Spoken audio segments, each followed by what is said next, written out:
Grécko-katolícka charita Prešov oficiálne otvorila nové charitné vzdelávacie centrum. Nachádza sa na Jarkovej ulici v Prešove. Otvorenia sa zúčastnil aj vladyka Peter Rusnák, ktorý priestory požehnal.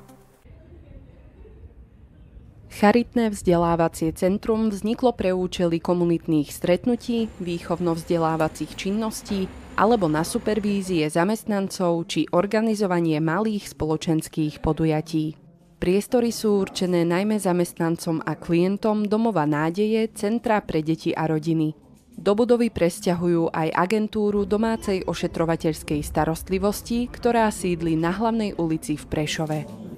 Je to stavba, ktorá sa započala ešte v roku 2019 a počas obdobia COVID-19 sa vlastne stalo hlavne v roku 2020, že sme museli zariadenie na 3 mesiace zatvoriť. A keďže sme chceli dať zmysluplnú prácu a činnosť našim klientom, ale aj zamestnancom, tak sme vlastne svojpomocne začali pokračovať v započatej stavbe a po 3,5 roku vlastne sme túto stavbu ukončili.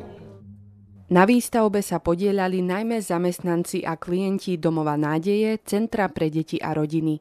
To bolo iniciované v rámci nácviku pracovných zručností. Do budúcna budú klienti tieto zručnosti uplatňovať aj v pneuservise, ku ktorému pribudla prístavba vďaka Prešovskej charite.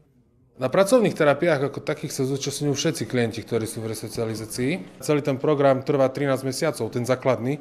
A vlastne tá úspešnosť po tých 13 mesiacoch, kedy on si osvojí tie pracovné návyky a vlastne ten režim dňa, keď si to udržia aj vonku následne, keď odídu stane, tak fungujú.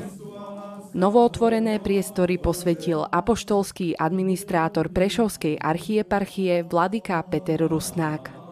Veľké potešenie a veľká radosť z toho, že keď sa spoja tie sily bratov a sestier, pracovníkov tu na a plus teda požehnanie od Boha, tak sa dejú veľké veci a veľké zázraky.